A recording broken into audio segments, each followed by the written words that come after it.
Boa tarde, amigos. Aqui vos fala o Matheus Chibus do canal Cicaton. Né? Bem, em primeiro lugar, se vocês gostaram desse vídeo, inscrevam-se no canal, deem um like, comentem um vídeo, compartilhem nas redes sociais, rezem por mim, ajudem-nos, seja pelo Pix, seja pelo Apoia-se, seja pelo botão do Valeu, sejam membros do canal, façam o curso de Filosofia Prática, o curso de Teoria Literária e Crítica Cultural, o curso de Apologética Básica, que está sendo lançado agora. Hoje à noite teremos uma aula, certo? E muitos outros, por apenas R$ 2,99. Ajude-nos pelo Pix, pelo Aposta, pelo botão do Valeu aqui no próprio YouTube, certo? É o seguinte. Muita gente me pergunta de como se deve estudar a literatura brasileira, certo? Bem, em primeiro lugar, tem alguns pontos que eu gostaria de destacar, certo? Primeiro, um erro muito grande, muito recorrente, muito comum entre os professores de literatura no Brasil é que eles gostam de iniciar os estudos da língua e da literatura pelos autores mais difíceis e mais ininteligíveis. Esse é, por exemplo, o caso do Machado de Assis, certo? O Machado de Assis é um autor que todo mundo quer colocar como centro do currículo da literatura brasileira, inclusive na academia. O problema é que não dá certo. Não dá certo. Porque o Machado de Assis querem colocá-lo como um autor introdutório. Mas ele é um autor notoriamente arcano. Notoriamente ininteligível, notoriamente difícil de entender. Por exemplo, eu vi uma conferência na Academia Brasileira de Letras, né, que na casa do Machado de Assis, lá presentes muitos críticos, especialistas do Machado de Assis, né, e a pessoa que preside a reunião é o Carlos, que dá a palestra, é o Carlos Heitor Coni, né? E o Carlos Heitor Coni, ele fala o seguinte,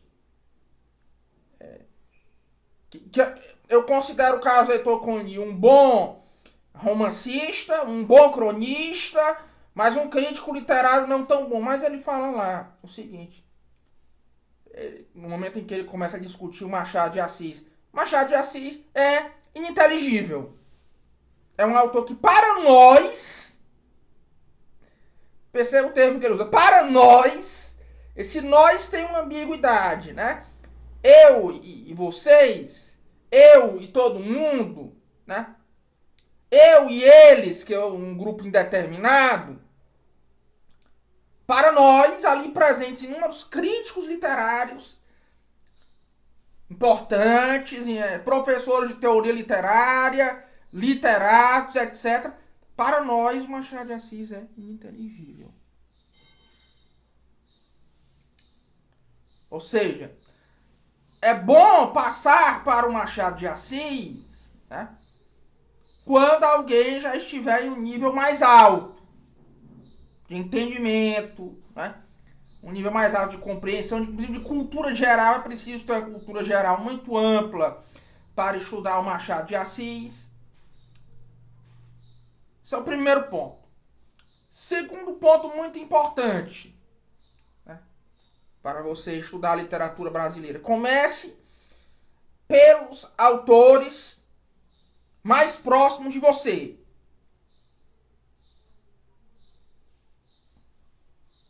Os autores, geralmente, do seu estado. Quais são os autores mais importantes do seu estado?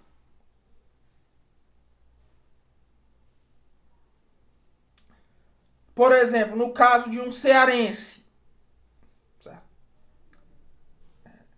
Na prosa, ele deveria começar porque procure quem são os autores mais importantes. Raquel de Queiroz, o Gustavo Barroso, o Zé de Alencar.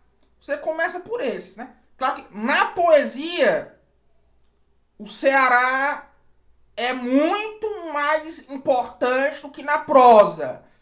Porque na poesia o Ceará tem dois dos poetas mais importantes da história do Brasil, que são o Zé Albano e acho que é o Zé Albano e o Gerardo Melo Mourão.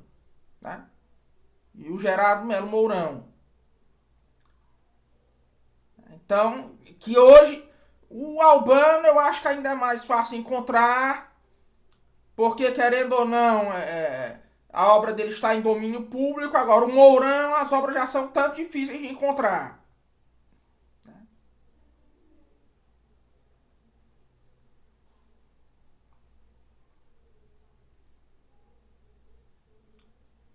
Então, e depois, agora, aí você vai vendo se gostar, se não gostar, né? Mas daí você vai prosseguindo até os bons autores, né? Muitas vezes no seu estado tem autores muito importantes, né? E muita melhor literatura brasileira foi regionalista. De fato. Então você vai prosseguindo até esses autores mais difíceis e mais consagrados. Certo?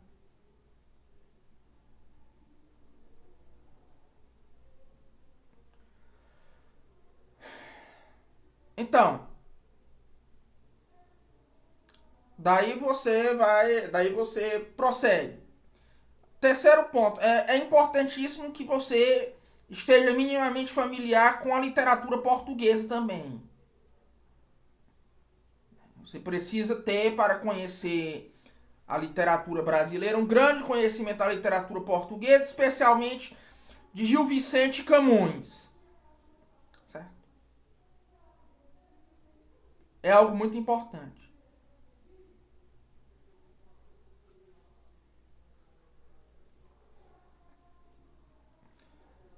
Porque senão você não vai entender inúmeros motivos, inúmeras figuras que aparecem na literatura brasileira. Aliás, é recomendável que uma pessoa que vá... Isso é muito importante, né? Certo? O latim também é muito importante, mas aí já seria pedir demais. Não, não é, mas é aquela coisa que se você for pedir também, é bom que todo mundo estude. Mas aquela coisa que se você for pedir, ninguém vai ler nada. Né? Então, existe esse ponto. Agora, outro ponto muito importante, nesse ponto o Olavo de Carvalho tem razão. A literatura brasileira é uma literatura em que já há muito tempo, né, você tem uma obsessão pelos níveis narrativos que são chamados. O Northrop Frye usa o termo modo, mas é mais interessante o termo nível. Eu acho que como criado como fala o Ícaro Coelho Martins, né? Que geralmente a literatura brasileira está entre o nível irônico e o nível mimético baixo.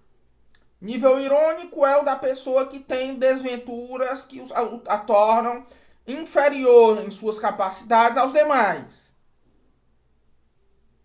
É uma pessoa comum. O nível mimético baixo é o do ser humano que é comum também, certo?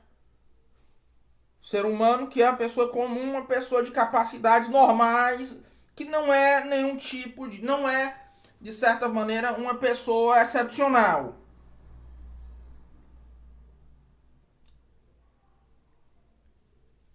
Esses são os níveis de conflito da literatura brasileira. Existem exceções? Existem. Por exemplo, a obra do Guimarães Rosa. Por exemplo, um livro como Grande Sertão Veredas. Os jagunços que você vê naquele livro são, sem dúvida, personagens de nível mimético alto.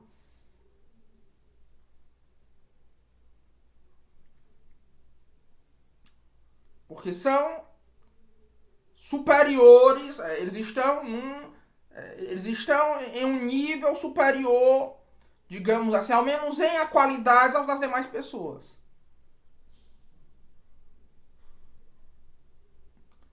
No caso, Existe uma obra que essa obra não tem na internet. Existem outros livros do autor, né, que é o Herberto Salles, que é Além dos Marimbus. Nesse Além dos Marimbus, né, você tem um protagonista que é o Jenner, né? Ele vai lá comprar madeira, né? Ele vai lá comprar uma fazenda onde tem madeira, certo? Uma fazenda cheia de árvores para cortar madeira.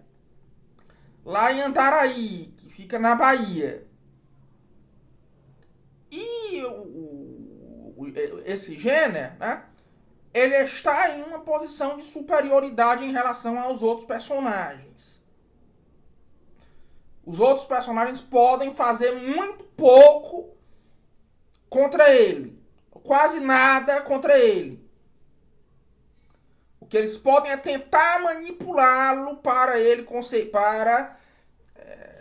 que ele faça, de certa maneira, tome um determinado custo de ação ou outro, né?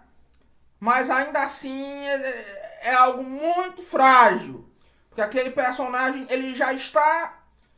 Primeiro que ele já tem as qualidades superiores às daquelas pessoas que ele vê. No caso, ele já está no topo do ciclo da madeira. É alguém que, além de ter uma consciência superior, já tem um domínio parcial, ao menos, do ciclo da madeira. Certo? De modo que, em grande parte, ele é um dos grandes heróis da literatura brasileira, porque ele é, acima de tudo, o observador. Ele é um protagonista observador.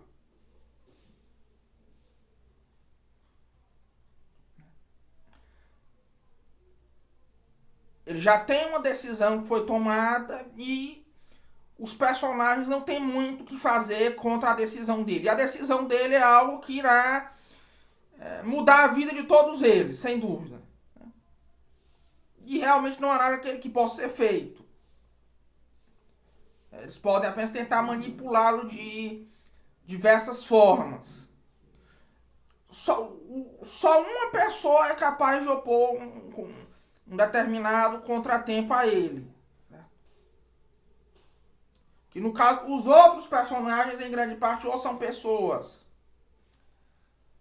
que estão em um nível de consciência inferior, ou têm qualidades inferiores, né? Com exceção de um. Né? Inclusive, leiam esse livro, porque é um dos maiores romances que eu já li até hoje na literatura brasileira.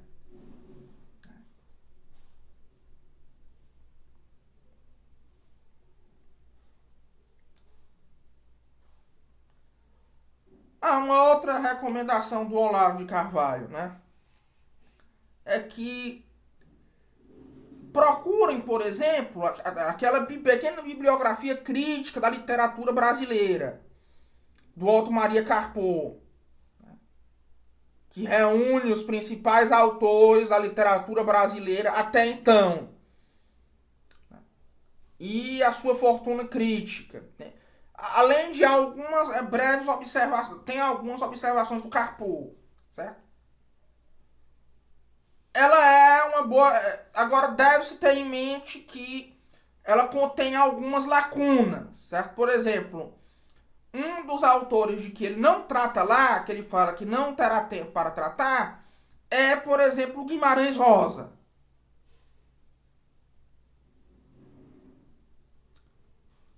Eu esqueci uma coisa. Um último ponto. Outra obra notável em que você também tem personagens de nível mimético alto, mas em que no caso ela não é. Ela é um dos, de certa, o Borges dizia que era um dos últimos épicos que existem, de certa maneira, né? De certa maneira, ao menos em termos de estrutura narrativa. Claro que não no formato de estrutura, na estrutura poética, né? Até porque você tem tipos textuais muito diferentes, formas textuais completamente diferentes. A rigor, a maioria dos épicos não é épico, segundo a definição da poética de Aristóteles, né? Mas que é os sertões do Euclides da Cunha. Certo? Ali você tem um personagem de nível mimético alto, que é um profeta. Um profeta que tem lá, que conduz uma rebelião heróica. Certo? Rebelião heróica pela causa do Logos, contra uma força muito maior ainda. Aliás, o Euclides da Cunha é um autor que é muito mais lido e muito mais reverenciado fora do Brasil do que dentro. Por exemplo, o Claude Lévi-Strauss, no livro dele, Tristes Trópicos. O primeiro notável brasileiro que ele menciona, qual é? Euclides da Cunha. Ele menciona vários cientistas e o único nome da literatura que ele menciona é Euclides da Cunha. É o primeiro nome que ele menciona. Por exemplo, o Euclides da Cunha, ele influenciou muito, né, muito mesmo, dois grandes nomes da literatura latino-americana, que são o Jorge Luis Borges, né, o Jorge Luis Borges e o Mário Vargas Llosa, né? Esses dois têm obras cujos motivos são fortemente influenciados pelos sertões do Euclides da Cunha.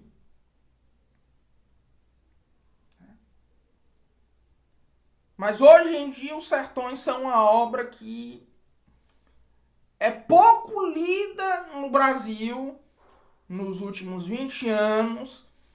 Em menor grau, os literatos e interessados em literatura do Nordeste ainda o leem. Mas no Sul e no Sudeste eu acho que não mais, né? Pois então, é fundamentalmente isso. Um forte abraço a todos. Até logo. Se vocês gostaram desse vídeo, inscrevam-se no canal. Deem um like, comentem um vídeo, compartilhem nas redes sociais e rezem por mim. Ajude-nos pelo Pix, pelo Apoia-se, né? E sejam membros do canal por apenas R$ 2,99. Façam curso de Filosofia Prática, o curso de Teoria Literária e Crítica Cultural e o curso de Apologética Básica. Pois um forte abraço a todos e até!